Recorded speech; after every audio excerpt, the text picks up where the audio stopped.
Hello student, today we are going to do some more questions on the integration. So let's start. यहाँ पर मेरे पास question है under 1 minus sine x upon में cos square x. मुझे इसको integrate करना है और इसको जब मुझे इंटीग्रेट करना है तो मैं यहाँ पर फिर से वही बात है कि मैं डायरेक्ट इंटीग्रेट नहीं कर सकता। मुझे इसको क्या करना होगा, दो सेपरेट फंक्शंस में ब्रेक करना होगा। तो देखिए क्या हो सकता है, इसको 1 upon cos square x minus sine x upon cos square x. इसको इस प्रकार से लिखा जा सकता है दो सेपरेट फंक्शंस के फॉर्म में। Then we can write sec square x minus ये sine x upon cos x हो जाएगा, एक तो हो जाएगा सेक एक्स और एक हो जाएगा टेन एक्स। अब मैं अगर इन दोनों को इंटीग्रेट कर दूं तो we get tan x minus sec x plus C. ये मेरा क्या हो जाएगा, आंसर हो जाएगा। तो इस प्रकार से क्वेश्चन देखा जाए तो काफी इजी है। अब इसकी बात करते हैं। यहां पर एक नया कंसेप्ट है, हमेशा याद रखिए 11th में भी शायद आपने किया होगा कि जब भी अपॉन में आपको sec x plus tan x या sec x minus tan x मिल जाए तो हमेशा उसको रेशनलाइज कीजिए, क्योंकि उसको रेशनलाइज करने से क्या होता है, नीचे एक फॉर्मूला बन जाएगा sec square x minus tan square x, और sec square x minus tan square x की जो वैल्यू होती है वो होती है 1। तो यहां पर हम लोग इसको सबसे पहले क्या करेंगे, रेशनलाइज करते हैं sec x minus tan x upon sec x minus tan x. अब ऐसा करने का फायदा क्या है, तो देखिए अभी आपको क्लियर हो जाएगा। Sec x minus tan x upon sec square x minus tan square x. अब आपको लग रहा होगा ये कहां से आया, तो a प्लस बी और a माइनस बी का फॉर्मूला होता है a square minus b square. अब यहां पर इसकी वैल्यू कितनी हो जाएगी, 1 हो जाएगी, और इसी कारण से मैंने रेशनलाइज किया था ताकि नीचे की वैल्यू क्या हो जाए, 1 हो जाए। तो यहां पर आ जाएगा finally sec square x minus sec x tan x, और नीचे आ जाएगा 1। सेक स्क्वायर एक्स का इंटीग्रेशन क्या होता है, टेन एक्स होता है, minus sec x tan x का होता है सेक एक्स प्लस सी। ये मेरा आंसर हो जाएगा। और देखिए किस्मत से दोनों कोइंसिडेंटली दोनों आंसर भी सेम ही आ गए, तो इसका आंसर ये क्या हो जाएगा, आंसर हो जाएगा मेरे लिए। अब बात करते हैं हम लोग नेक्स्ट क्वेश्चन की। तो इस क्वेश्चन को आप ध्यान से देखिए, यहाँ पे लिखा है 1 अपॉन 1 प्लस कॉस 2x। तो अब अगर मैंने आपको लास्ट के 2 लेक्चर से मैं आपको बोलता हुआ आ रहा हूं कि जब भी आपके पास यहां पर अपॉन में टर्म है तो आप उसको इंटीग्रेट नहीं कर पाएंगे, आपको क्या करना पड़ेगा, उसको ऊपर लाना होगा। तो मैं इसको लिख सकता हूं 1 प्लस कॉस 2x का ऐसा फॉर्मूला याद करिए जिसमें 1 माइनस में आता है। तो शायद आपको याद आ जाएगा 2 कॉस स्क्वायर एक्स माइनस 1 होता है, 1 से 1 कैंसल। और अब हम लोग क्या कर सकते हैं, कॉस स्क्वायर एक्स को ऊपर ले जा सकते हैं, 1/2 कांस्टेंट है, ये हो जाएगा सेक स्क्वायर एक्स डीएक्स, और सेक स्क्वायर एक्स का इंटीग्रेशन होता है 10x। तो यहां आ जाएगा 10x प्लस सी। ये मेरे लिए क्या हो जाएगा, आंसर हो जाएगा, और इस प्रकार से हम लोग इंटीग्रेट कर पाएंगे। अब अपन देखते हैं नेक्स्ट क्वेश्चन। देखिए जो नेक्स्ट क्वेश्चन है मेरे पास 4 क्वेश्चन लिखे हैं मैंने, इन चारों को हम 1 बाय 1 इंटीग्रेट करेंगे। और इसमें ये जो चारों क्वेश्चन है इसमें आपको एक सिमिलरिटी दिखाई देगी, और उस सिमिलरिटी के बारे में मैं लास्ट लेक्चर में भी बात कर चुका हूं और मैं आपको भी अभी वापस से भी बताऊंगा। देखिए यहां पर मुझे इसको इंटीग्रेट करना है, तो साइन एक्स का इंटीग्रेशन मुझे पता है माइनस कॉस एक्स होगा, लेकिन यहाँ पे केवल साइन एक्स नहीं है, यहाँ पर 2 भी मल्टीपल में है। और मैंने लास्ट लेक्चर में भी कहा था कि x के साथ अगर कुछ मल्टीपल में हो तो उसको आपको कहां लिखना है, अपॉन में। ये क्यों अपॉन में आता है, ये आपको मैंने लास्ट लेक्चर में भी कहा था कि हम जब सेकंड एक्सरसाइज करेंगे तब आपको कंसेप्ट क्लियर होगा कि अपॉन में क्यों आता है। फिलहाल अभी हम लोग इसको इसी प्रकार से मानते हुए चलेंगे कि x के साथ कुछ भी कोएफिशिएंट अगर है तो उसको आपको कहां लिखना होगा, अपॉन में लिखना होगा। तो देखिए इसको हम लोग लिखेंगे तो इसका आंसर क्या हो जाएगा, minus cos 2x upon 2 plus C. ठीक है, ये अपॉन 2 क्यों होता है ये आपको नेक्स्ट लेक्चर में सॉरी नेक्स्ट एक्सरसाइज में इजीली समझ में आएगा, क्योंकि इसमें t की वैल्यू पुट की जाती है और उससे 2 जनरेट होता है, तो वो अपन कंसेप्ट बाद में देखने वाले हैं। फिर भी अब जैसे इस क्वेश्चन को करेंगे तो थोड़ी देर के लिए इसको x मान लीजिए। सेक स्क्वायर x का इंटीग्रेशन क्या होता है 10x होता है, तो 10 7 माइनस 4x। और जैसा कि मैंने आपको बोला कि x के मल्टीपल में जो है उसको अपॉन में लिखना है, तो x के मल्टीपल में कौन है -4, 7 नहीं केवल -4, मल्टीपल में जो होता है उसको लिखा जाता है। तो x के साथ मल्टीपल में कौन है -4, तो नीचे आ जाएगा -4 प्लस c, ये इसका आंसर हो जाएगा। फिर e⁻mx की बात करते हैं, मुझे इसको भी इंटीग्रेट करना है, तो e⁻mx। अब वापस से वही बात है कि आपको इसको क्या मानना होगा x मानना होगा, तो e⁻x का इंटीग्रेशन क्या होता है e⁻x ही होता है, तो इसको हम लोग लिखेंगे e⁻mx। और मैंने अभी कहा था कि x के साथ जो मल्टीपल में होगा वो अपॉन में आएगा, तो यहां पर आ जाएगा अपॉन में m प्लस c। ठीक है, उसके बाद नेक्स्ट इसको मुझे इंटीग्रेट करना है, साथ में यहाँ पे dx आ जाएगा। और इसको जब मैं इंटीग्रेट करूंगा तो 4 तो कांस्टेंट है, e⁻3x का e⁻3x हो जाएगा, अपॉन में आएगा 3 प्लस 1 का हो जाएगा x प्लस c। ये मेरा क्या हो जाएगा आंसर हो जाएगा। तो आप इन चारों क्वेश्चन को देख सकते हो, चारों क्वेश्चन में एक सिमिलरिटी थी कि सभी फंक्शंस में x जो था वो सिंगल x नहीं था, उसके मल्टीपल में कुछ ना कुछ था, और जो वो कुछ ना कुछ था मतलब उसको कोएफिशिएंट बोलते हैं, वो कहाँ आएगा अपॉन में आएगा। तो आपको थोड़ा सा ध्यान रखना है, इसलिए मैंने चारों क्वेश्चन एक जैसे एक साथ लिए थे ताकि आपको समझ में आ जाए कि हमें किस प्रकार से इसको लिखना है। अब अपन देखते हैं नेक्स्ट क्वेश्चन। देखिए अब जो नेक्स्ट क्वेश्चन है उस क्वेश्चन में मुझे ax प्लस b की पावर 4 दिया हुआ है, एक में 1 माइनस 2x की पावर 4 दिया हुआ है। अब अगर ये दोनों क्वेश्चन की पावर अगर 2 होती या 3 होती तो मैं इन क्वेश्चंस की पावर को ओपन करता और फिर इनको डायरेक्ट इंटीग्रेट करता, लेकिन फिलहाल यहाँ पे पावर 4 है। अब अगर इसकी पावर को खोलना है तो मुझे बायनोमियल डिस्ट्रीब्यूशन लगाना पड़ेगा, बायनोमियल थ्योरम लगाना पड़ेगी, और बायनोमियल थ्योरम से इसको खोलेंगे तो वो लंबा हो जाएगा। तो हम लोग इसको डायरेक्टली भी कर सकते हैं। देखिए कैसे होगा, इस पूरे को क्या मान लीजिए x मान लीजिए। x की पावर 4 का कितना होता है x की पावर 5 कौन 5, so we can write ax plus b to the power 5 upon 5। और मैंने आपको पहले भी कहा था कि आप जिसको x मानेंगे उसके साथ जो भी कोएफिशिएंट होगा मल्टीपल में वो कहाँ आएगा नीचे, तो x के साथ यहाँ पे a है, यहाँ पे a भी आ जाएगा प्लस c। इस प्रकार से हम लोग क्वेश्चन को डायरेक्टली भी कर सकते हैं, लेकिन ये जो डायरेक्टली करने का तरीका है वो केवल अभी इसी एक्सरसाइज तक सीमित है। इसके बाद वाली एक्सरसाइज से आपको समझ में आ जाएगा कि नीचे 5 क्यों आना है, और आप लोग वैसे भी उसी मेथड से इन क्वेश्चंस को भी करेंगे।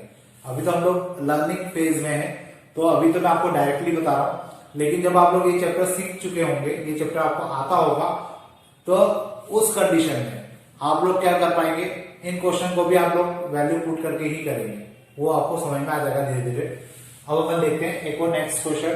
तो यहां पर भी हम इसको क्या मान लेंगे x मान लेंगे, और अगर मैंने इसको x माना तो ये कितना हो जाएगा 1 minus 2x to the power 5 upon 5 multiply -2, that is 1 minus 2x to the power 5 upon -10 plus c। ये मेरा क्या हो जाएगा, इस क्वेश्चन का आंसर हो जाएगा।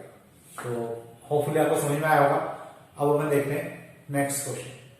देखिए जो नेक्स्ट क्वेश्चन है वो अंडर रूट में है और अपॉन में है, और इस टाइप के क्वेश्चंस को जब आप लोग 11th क्लास में थे तब आपको लिमिट में आपने इसके लिए कंसेप्ट पढ़ा होगा कि जब भी इस टाइप का क्वेश्चन हमें कैलकुलस में मिलता है तो इस टाइप के क्वेश्चंस के लिए हम लोग क्या करते हैं, इसको रैशनलाइज करते हैं। तो मैं इसको रैशनलाइज कर देता हूं। इंटीग्रेट करने के पहले ये हो जाएगा ax plus b minus under root of ax plus c. क्या यहाँ माइनस आएगा या प्लस आएगा, यहाँ प्लस आएगा। क्यों प्लस आएगा, क्योंकि यहाँ माइनस है। फिर यहाँ पे आ जाएगा ax plus b plus under root of a x plus c. इस प्रकार से मैं इसको रेशनलाइज कर सकता हूं। और मैं रेशनलाइज क्यों कर रहा हूं, इसका एक रीजन ये भी है क्योंकि अभी थोड़ी देर पहले भी कहा था मैंने कि जब भी इंटीग्रेशन में अपॉन में कोई टर्म आती है तो हम उसको इंटीग्रेट नहीं कर सकते, उसके लिए हमें कुछ ना कुछ ट्रिक यूज करना पड़ती है, लॉजिक यूज करना पड़ता है। और इसके लिए तो बेस्ट लॉजिक ये है कि आप इसको रेशनलाइज कर दीजिए। यहां पे ऊपर आ जाएगा under root of a x plus b plus under root of a x plus c, और अपॉन में आ जाएगा इसका स्क्वायर माइनस इसका स्क्वायर। तो मतलब इसको मैं स्क्वायर अगर रूट का लिखेंगे तो रूट का स्क्वायर लिखने से क्या होगा, आपका रूट का स्क्वायर अगर आप लोग लिख रहे हैं तो उस कंडीशन में यहां पर इनके स्क्वायर रूट कैंसिल हो जाएंगे और यहां आ जाएगा a x plus b minus a x plus C. Clear है? इसको मैं थोड़ा ठीक से लिख देता हूं। तो इस प्रकार से हमें मिलेगा। अभी इसका इंटीग्रेशन बाकी है, इंटीग्रेशन तो हुआ ही नहीं है अभी। ठीक है, अब यहां पे कितना आ जाएगा,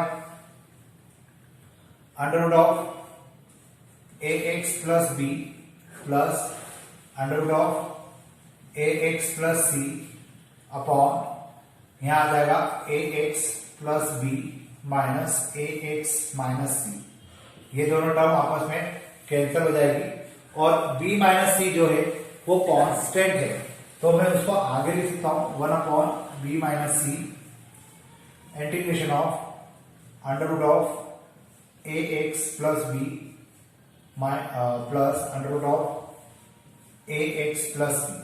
अब फाइनली ये टर्म मेरे पास नीचे थी और मैं इसको इंटीग्रेट नहीं कर पा रहा था। अब ये टर्म मेरे पास ऊपर है और मुझे इसको इंटीग्रेट करना है, और 1 अपॉन बी माइनस सी कॉन्स्टेंट है तो वो एज इट इज रहेगा। मैं इसको यहां लिखता हूं 1 upon b minus c integration of. अब देखिए रूट में है टर्म, मैं डायरेक्ट इंटीग्रेट नहीं कर सकता, मुझे इसको पावर में बदलना होगा। तो we can write a x plus b to the power 1/2 plus a x plus c to the power 1/2 1 upon b minus c integration of. इसकी जो पावर है जब हम इसको इंटीग्रेट करेंगे तो इसको तो x मान लेंगे, तो यहां आ जाएगा, इसको हटा देते हैं क्योंकि मैं इंटीग्रेट करके ही लिख रहा हूं, 2/3 a x plus b to the power 3/2 plus इसका क्या आ जाएगा 2/3 a x plus c to the power 3/2। Clear है इतना? मैंने इसको और उस टर्म को दोनों को इंटीग्रेट कर दिया है और इंटीग्रेट करने के बाद मुझे ये मिलेगा। अब इसमें से जो कॉमन आ रहा है हम लोग कॉमन भी निकाल लेते हैं। एक गड़बड़ कर दी अपन ने, मैंने आपको कहा था कि x के साथ जो कोएफिशिएंट होता है वो नीचे भी आता है, तो ऑब्वियस है कि इसके अपॉन में a भी आएगा और इसके अपॉन में भी a आएगा। ठीक है, ये आपको लिखना भूलना नहीं है। अगर आप ये लिखना भूल जाते हैं तो फिर आप कुछ ना कुछ गड़बड़ कर देंगे। अब देखिए यहां पर हम 2/3a और 2/3a कॉमन निकालते हैं, तो 1 अपॉन ऊपर आ जाएगा 2 3a b माइनस सी, और यहां आ जाएगा a x plus b to the power 3/2 plus a x plus c to the power 3/2। ये फाइनली मेरा क्या हो जाएगा, आंसर हो जाएगा। और इस प्रकार से क्वेश्चन जो रूट वाले क्वेश्चन होते हैं उनको हम लोग सॉल्व कर सकते हैं। तो आपको थोड़ा सा इस पर फोकस करना है क्योंकि थोड़ा सा लीक से हटकर क्वेश्चन है और इस प्रकार से हम लोग इसको रेशनलाइज करके सॉल्व कर लेंगे। तो अब अपन देखते हैं नेक्स्ट क्वेश्चन। देखिए अब जो नेक्स्ट क्वेश्चंस मैंने लिखे हैं थोड़े बहुत आपके लिए फेमिलियर से क्वेश्चंस हो सकते हैं। जैसे हमने एक क्वेश्चन किया था sin x upon cos square x। अब ये sin upon cos square x तो है, लेकिन यहाँ पे x की जगह पे 3 - 4x है और यहाँ पे भी 3 - 4x है। तो क्वेश्चन ऑलमोस्ट वैसा ही है, बस यहाँ पे x के साथ कुछ एडिशनल कोएफिशिएंट आ गया है, तो उसको सॉल्व करना भी मैंने आपको बता दिया है। तो देखिए इस क्वेश्चन को हम बहुत इजी तरीके से कर सकते हैं। करने का तरीका अभी भी हम लोग वही रखेंगे जैसा हमने इसी क्वेश्चन को थोड़ी देर पहले किया था। साइन अपॉन कॉस को लिखेंगे हम लोग 10 3 - 4x, और एक कॉस ऊपर जाके बन जाएगा सेक 3 - 4x। अब 10x sec x किसका फॉर्मूला होता है, sec x का फॉर्मूला होता है। इंटीग्रेशन का साइन हटा देते हैं, यहां आ जाएगा sec x 3 माइनस 4x और अपॉन में आएगा कितना माइनस का 4 प्लस सी। ये माइनस का 4 क्यों आया? क्योंकि sec x के साथ और tan x के साथ यहाँ पे x के साथ जो कोएफिशिएंट है वो -4 है, वो आपको कहाँ लिखना है अपॉन में। तो इसका जो सॉल्यूशन होगा वो ये हो जाएगा। अब इसके बाद दिया वाला क्वेश्चन देखते हैं। तो देखिए ये भी इजी है वैसे। cos स्क्वायर x का फॉर्मूला क्या होता है और sin 3x का फॉर्मूला क्या होता है? ये तो डायरेक्ट फॉर्मूले ही है और आपको इनमें डायरेक्टली वैल्यू ही पुट करना है। तो इसको मैं लिख सकता हूं -3 cot x plus 2 sin 3x का क्या हो जाएगा? यहां आ जाएगा माइनस cos 3x अपॉन 3। याद रखना है आपको कि साइन का आंसर cos होता है और cos c से स्टार्ट होता है, इसलिए माइनस का साइन आएगा और ये माइनस का साइन आगे आ जाएगा तो आ जाएगा -3 cot x -2 by 3 cos 3x plus C. ये क्या हो जाएगा? इसका आंसर हो जाएगा। तो ये आपको समझ में आएगा। अब हम लोग करते हैं sin 4x upon sin 2x को सॉल्व। तो देखिए sin 4x upon sin 2x, अगर sin 4x केवल ऊपर होता तो मुझे इस क्वेश्चन को सॉल्व करने में कहीं कोई दिक्कत नहीं आती। और sin 2x है, इस टाइम पे क्वेश्चन थोड़ा सा टिपिकल तो क्या मतलब स्टेप्स एक या दो ज्यादा हो जाएंगे। तो देखिए मैं sin 4x का हाफ एंगल फॉर्मूला लगाऊं तो जाएगा sin 2x cos 2x upon sin 2x। ये sin 2x से sin 2x कैंसिल हो जाएगा, मेरे पास बचेगा 2 cos 2x और 2 cos 2x को तो हम लोग इजीली इंटीग्रेट कर सकते हैं। 2 आगे आ जाएगा, cos 2x का हो जाएगा sin 2x अपॉन 2, ये 2 से 2 कैंसिल, फाइनल आंसर हो जाएगा sin 2x प्लस c। ये मेरे लिए क्या हो जाएगा? आंसर हो जाएगा और इस प्रकार से क्वेश्चन भी सॉल्व हो जाएगा। अब अपन देखते हैं नेक्स्ट क्वेश्चन। देखिए अब जो क्वेश्चन मेरे सामने है sin square x multiply cos square x, मुझे इसको सॉल्व करना है और इसको सॉल्व करने के लिए आपको हाफ एंगल फॉर्मूले की जरूरत पड़ेगी, क्योंकि अब यहाँ दो फंक्शन है मल्टीप्लाई में, अगर बीच में प्लस या माइनस होता तो मैं दोनों टर्म को सेपरेट कर लेता और फिर इसको सॉल्व कर देता। लेकिन अब दिक्कत ये कि दोनों मल्टीप्लाई के फॉर्म में है और इसका स्क्वायर भी है। स्क्वायर नहीं होता तब भी एक बार ये सॉल्व किया जा सकता था, लेकिन स्क्वायर भी। तो याद करिए sin x और cos x किस फॉर्मूले में आता है? हाफ एंगल फॉर्मूले में आता है sin x के। तो उस हाफ एंगल फॉर्मूले के लिए मुझे इसमें 1/4 का मल्टीप्लाई और 1/4 से डिवाइड करना होगा ताकि मैं इसको हाफ एंगल फॉर्मूले में कन्वर्ट कर सकूंगा। इसको मैंने लिखा 1/4 into 4 sin square x cos square x। Then we can write 2 sin, यहां से 2 हट जाएगा, sin 2x की पावर 2, या मैं इसको थोड़ा सा और एलोबरेट कर दूं तो ये हो जाएगा 2 sin x cos x to the power 2 1/4। ये किसका फॉर्मूला होता है? sin 2x का, तो sin स्क्वायर 2x। अब मुझे इसको इंटीग्रेट करना है और इसको इंटीग्रेट करना है तो मैंने आपको बताया था लास्ट लेक्चर में शायद कि जब भी आपके पास sin स्क्वायर एक्स हो या cos स्क्वायर एक्स हो तो आपको हमेशा उनके हाफ एंगल फॉर्मूले यूज करना होता है। तो sin स्क्वायर एक्स को हम लोग देखिए sin स्क्वायर 2x कौन से हाफ एंगल में आएगा? यह आएगा cos 4x के फॉर्मूले में, 1 माइनस 2 sin स्क्वायर 2x। मैं यहां से इसकी वैल्यू निकाल लेता हूं, कितनी आ जाएगी? sin square 2x equal to 1 minus cos 4x upon 2। ये इसकी वैल्यू हो जाएगी किसकी? sin स्क्वायर 2x की, और ये वैल्यू को हम लोग कहां रखेंगे? इसकी जगह पे। तो ये हो जाएगा 1/4 1 माइनस cos 4x अपॉन। अब ये जो 2 है वो इस 4 से मल्टीप्लाई हो जाएगा और हमें मिलेगा 1/8 और यहां पे इंटीग्रेशन करना होगा हमें 1 माइनस cos 4x का 1/8। ये हो जाएगा x का इंटीग्रेशन, 1 का इंटीग्रेशन हो जाएगा x और cos 4x का हो जाएगा sin 4x अपॉन 4। और ये फाइनल मेरा क्या होगा, आंसर हो जाएगा। तो इस प्रकार से ये क्वेश्चन किया जा सकता है। और सेम क्वेश्चन आपको मिलेगा, यहाँ पे क्यूब मिलेगा, यहाँ पे भी क्यूब मिलेगा।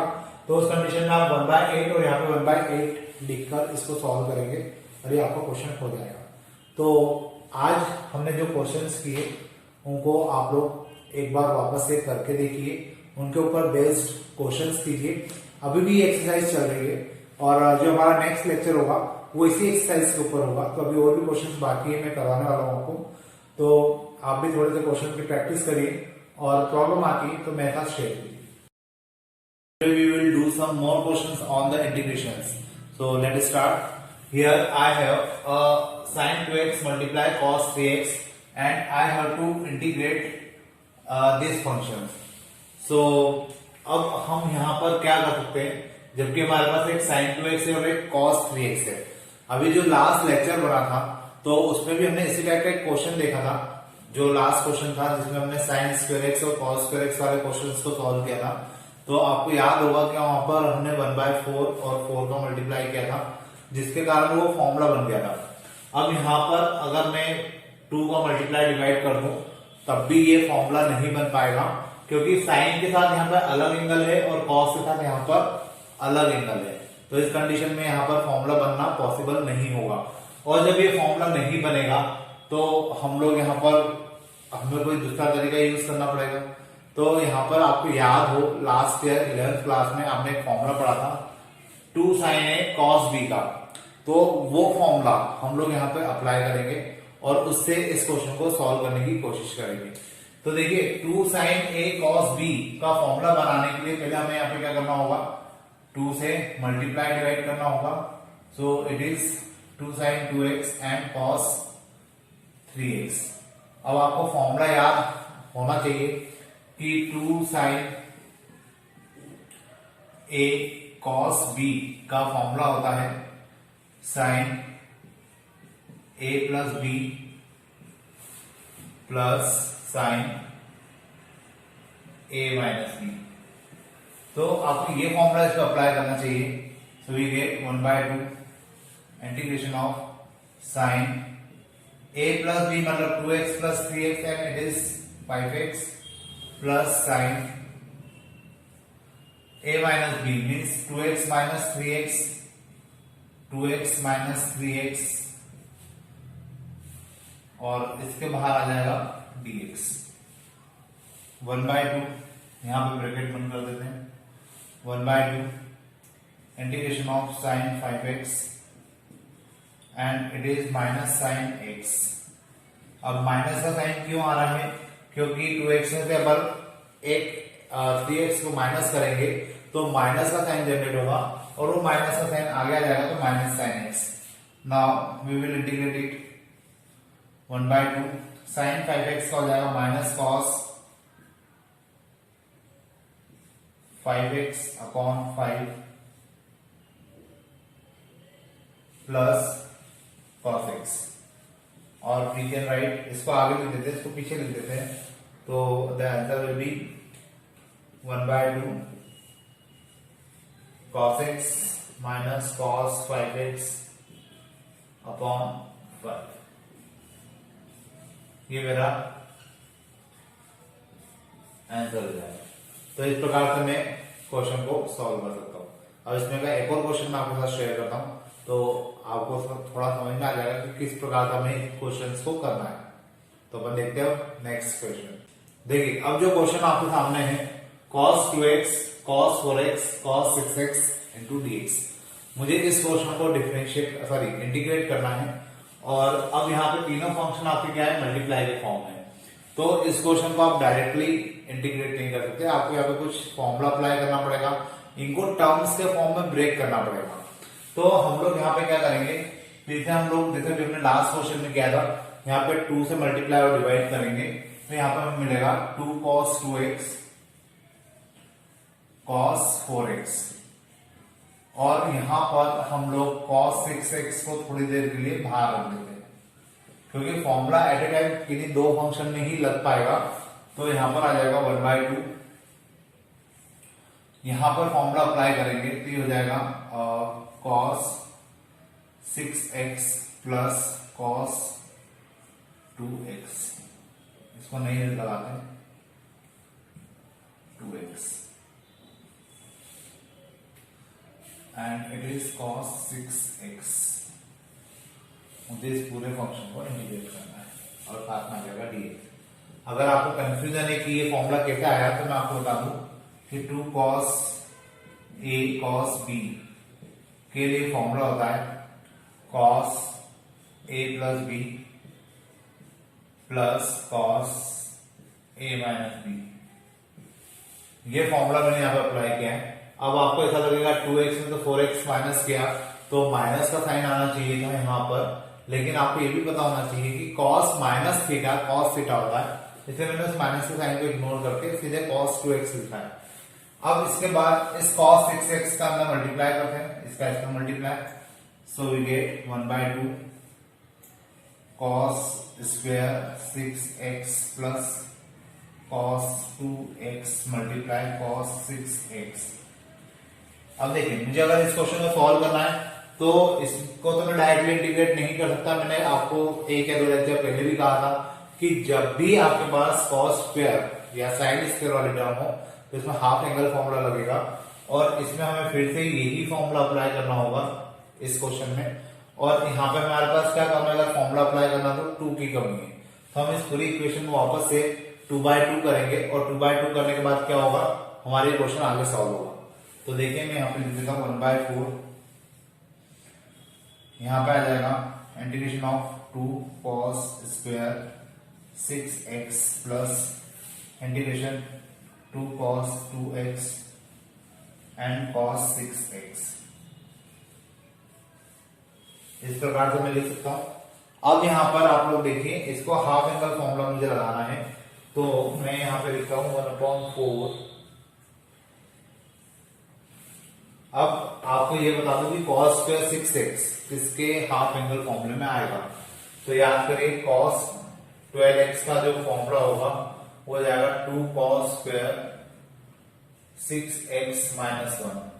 तो 2 cos स्क्वायर 2x की जगह पर हम लोग क्या लिख सकते हैं, cos 12x plus 1 equal to 2 cos square 6x। मतलब इस क्वेश्चन को, इस पार्ट को सॉल्व करने के लिए मुझे वो फॉर्मूला यूज करना पड़ेगा और ये फॉर्मूला हम लोग यहां लिखेंगे, तो ये हो जाएगा cos 12x plus 1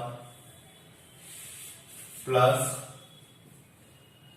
integration of, और इसमें फिर से यही फॉर्मूला अप्लाई हो जाएगा, सो cos ये हो जाएगा 8x प्लस cos 4x। तो इस प्रकार से हमें क्या मिलेगा, ये वैल्यू मिल जाएगी। अब मैं ये फॉर्मूला थोड़ा सा मिटा देता हूं क्योंकि मुझे उसको सॉल्व करना है। तो देखिए इसके बाद क्या होगा, यहां पे आ जाएगा 1/4 cos 12x को अगर हम लोग इंटीग्रेट करें तो ये हो जाएगा sin 12x अपॉन 12 प्लस 1 का इंटीग्रेशन हो जाएगा x प्लस cos 8x का हो जाएगा sin 8x upon 8 plus cos 4x का हो जाएगा sin 4x अपॉन 4। तो देखा जाए तो ये मेरा क्या हो जाएगा, आंसर हो जाएगा। इस प्रकार से मैं जो इस टाइप के क्वेश्चन हैं उनको सॉल्व कर सकता हूं, और उसके लिए आपको यहाँ पे 2/2 करके इसमें फॉर्मूले अप्लाई करना पड़ेंगे, तब जाके क्वेश्चन आपका कंप्लीट होगा। अब अपन देखते हैं नेक्स्ट क्वेश्चन। देखिए नेक्स्ट क्वेश्चन में मेरे पास है sin क्यूब x और मुझे इसको इंटीग्रेट करना है। तो sin क्यूब x को हम लोग, जैसे मैंने आपको कहा था कि sin square x cos square x directly integrate नहीं हो सकते, आपको इसमें कुछ फॉर्मूला अप्लाई करना होता है और इनकी पावर को हटाना रहता है। तो sin क्यूब x कौन से फॉर्मूले में आता है ये आपको अच्छे से याद होना चाहिए। sin क्यूब x आता है sin 3x के फॉर्मूले में, so we can write sin 3x equal to 3 sin x minus 4 sin cube x। यहां से हम लोग sin क्यूब x की वैल्यू को निकालते हैं, तो ये हो जाएगा 4 sin cube x equal to 3 sin x minus sine 3x, और साइन 2x की वैल्यू हो जाएगी 3 sin x minus sine 3x upon 4। तो इस साइन 2x की जगह पर मैं लिख सकता हूं 3 sin x minus sine 3x upon 4। तो यहां पर मुझे आंसर मिलेगा 3, आंसर तो नहीं लेकिन हाँ उसका ऐसा पार्ट हमें मिल जाएगा जिसको हम लोग इंटीग्रेट कर सकेंगे। 3x और अपॉन वाला जो 4 है उसको मैंने बाहर लिखा, ये पूरा हो जाएगा dx। होपफुली आपको समझ में आया होगा कि मैंने यहाँ पे क्या किया है, साइन क्यूब एक्स की वैल्यू को निकाला और यहां पुट कर दिया। अब 1/4 3 sin x का इंटीग्रेशन हो जाएगा 3 cos x माइनस का प्लस cos 3x अपॉन 3। ये फाइनली क्या हो जाएगा, आंसर हो जाएगा इस क्वेश्चन के लिए। और वैसे भी अपन जब आगे इन क्वेश्चंस को करेंगे तो साइन क्यूब एक्स को सॉल्व करने का मैं आपको एक तरीका और बताऊंगा। तो फिलहाल अभी जो हमारे पास क्वेश्चन है उसको आप इस प्रकार से सॉल्व कर सकते हैं। अब इसी टाइप का एक और क्वेश्चन है sign to the power 4x। तो यहां पर अगर लिखा है sign to the power 4x dx, मुझे अब इसको इंटीग्रेट करना है। तो क्या कर सकते हैं हम लोग, क्योंकि इस टाइप का जो क्वेश्चन हमारे सामने होता है तो इसको करने के लिए अब हमें वापस वही बात है कि पावर हटाना है।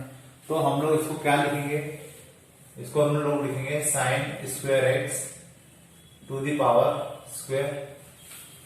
ठीक है, क्योंकि फिलहाल इसको करने के और भी तरीके हैं, लेकिन अभी जो एक्सरसाइज हम लोग कर रहे हैं उस एक्सरसाइज के बेसिस पर इसको आपको क्या करना पड़ेगा, स्क्वायर की पावर स्क्वायर लिखना पड़ेगा। cos 2x का एक फॉर्मूला होता है, cos 2x equal to 1 minus 2 sine square x. यहां से हम लोग साइन स्क्वायर एक्स की वैल्यू निकालते हैं, तो साइन स्क्वायर एक्स की वैल्यू हो जाएगी 1 माइनस cos 2x अपॉन 2। तो यह हाफ एंगल फॉर्मूले का यूज करते हैं और साइन स्क्वायर एक्स की जगह हम लोग ये रख देते हैं।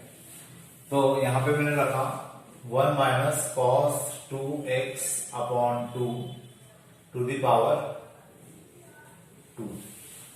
ये 2 जब इसको मिलेगा तो बाहर आ जाएगा 1/4, और ये 2 जब इसको मिलेगा तो हम यहाँ पे a माइनस बी का होल स्क्वायर का फॉर्मूला अप्लाई करते हैं। तो ये जाएगा 1 plus cos square 2x minus 2 cos 2x, a square plus b square minus 2ab। अब यहां पर ये वाला टर्म इंटीग्रेट हो जाएगा, ये वाली टर्म इंटीग्रेट हो जाएगी, ये वाली टर्म इंटीग्रेट नहीं हो पाएगी क्योंकि यहाँ पे फिर से स्क्वायर आ जाएगा। तो अब याद करिए cos की टर्म में हाफ एंगल फॉर्मूला जिसमें 2x आता है। तो हम लोग एक काम करते हैं, cos 4x के फॉर्मूले की बात करते हैं। इसमें आ जाएगा 2 cos square 2x minus 1, so it is cos 4x plus 1 equal to 2 cos square 2x।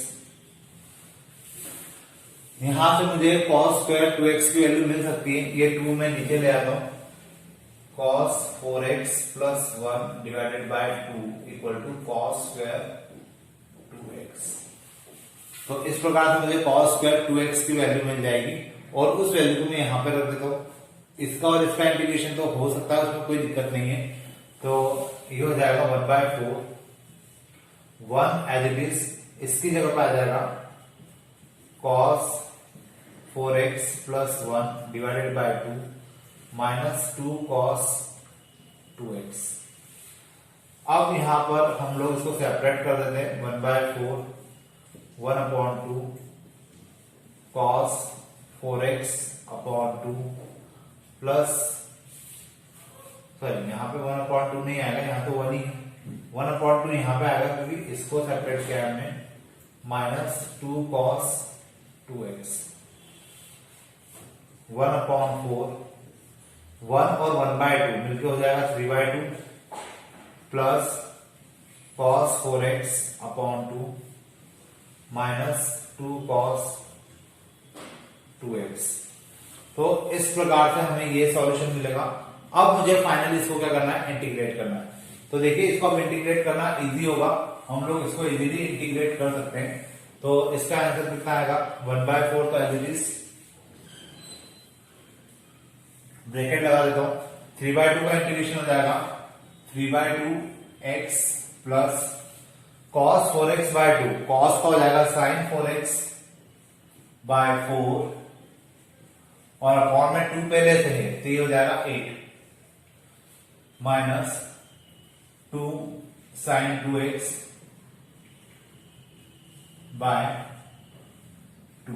2 से 2 कैंसल, तो फाइनली मुझे क्या मिलेगा यहाँ पे 1/4 3/2 x plus sin 4x upon 8 minus sin 2x। ये मेरा फाइनल आंसर हो जाएगा। अगर मुझे sin to the power 4x का आंसर निकालने के लिए बोला जाता है तो मैं उस क्वेश्चन को इस प्रकार से करूंगा, मतलब पावर को सॉल्व करते जाएंगे, क्योंकि पावर में अगर आपके पास कोई फंक्शन है तो आप उसको सॉल्व नहीं कर पाएंगे, आपको उसको बिना पावर की फंक्शन में कन्वर्ट करना पड़ेगा, तभी जाके वो क्वेश्चन सॉल्व होगा। अब अपन देखते हैं नेक्स्ट क्वेश्चन। देखिए अब मेरे सामने जो दो क्वेश्चन है, एक तो ये और एक ये, मुझे इन दोनों को इंटीग्रेट करना है, और मुझे अगर इन दोनों को इंटीग्रेट करना है तो जैसा यहाँ पर जो क्वेश्चन है इसमें अपॉन में टर्म आ रही है, मैं इसको डायरेक्ट इंटीग्रेट नहीं कर सकता, मुझे यहाँ पे क्या करना होगा, इसमें कुछ फॉर्मूले अप्लाई करना होंगे ताकि क्वेश्चन सॉल्व हो जाए। तो देखिए cos 2 थीटा का जो हाफ एंगल फॉर्मूला होता है वो होता है 2 cos square theta minus 1 minus cos 2 alpha में भी सेम फॉर्मूला लगेगा 2 cos square alpha minus 1 upon cos theta minus cos alpha. अब इसको हम लोग और थोड़ा सिंप्लीफाई करें तो 2 cos square theta minus 1 minus 2 cos square alpha minus plus 1 upon cos theta minus cos alpha. ये माइनस 1 से प्लस 1 कैंसल, इन दोनों में से 2 कॉमन निकाल लेते हैं, यहां बचेगा cos square theta minus cos square alpha upon में cos theta minus cos alpha. अब इसको मैं क्या लिख सकता हूं, इसको मैं लिख सकता हूं 2 multiply cos theta minus cos alpha और दूसरे ब्रैकेट में आ जाएगा cos theta plus cos alpha upon में cos theta minus cos alpha. ये a square minus b square का फॉर्मूला अप्लाई किया तो ये दोनों टर्म कैंसिल हो जाएगी। अब मुझे फाइनली क्या करना है, केवल इसको इंटीग्रेट करना है। तो cos थीटा का इंटीग्रेशन क्या होता है, cos थीटा का इंटीग्रेशन हो जाता है sin theta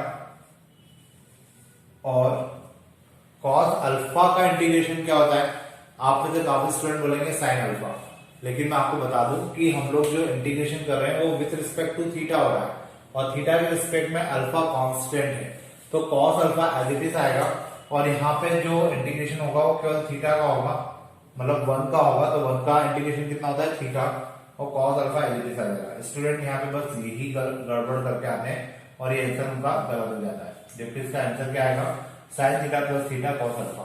cos alpha as it is आएगा, इसमें आपको इंटीग्रेशन करने की जरूरत नहीं है क्योंकि ये तो कांस्टेंट है और ये कांस्टेंट है, तो यहाँ पे 1 फाउंड होगा और 1 का इंटीग्रेशन होता है थीटा, तो आपको यहाँ पे केवल थीटा लिखना है, ये आपका आंसर होगा। तो इस प्रकार से इस क्वेश्चन को करना है, इजी क्वेश्चन है लेकिन यहाँ पे आकर थोड़ा सा ट्रिकी है, थोड़ा सा लॉजिकल है, तो इसलिए क्वेश्चन पूछा जाता है, जिसको आप अच्छे से करिएगा। अब अपन देखते हैं under root of 1 minus sine x. जब भी आपको अंडर रूट में 1 माइनस साइन एक्स मिल जाए या 1 प्लस साइन एक्स मिल जाए, आपको हमेशा क्या करना है, इसमें हाफ एंगल फॉर्मूला लगाना है ताकि आप इसको रूट से बाहर निकाल पाओगे। देखिए कैसे होगा, अंडर रूट ऑफ 1 को मैं लिख सकता हूं sine square x/2 plus cos square x/2 minus 2 sine x/2 cos x/2।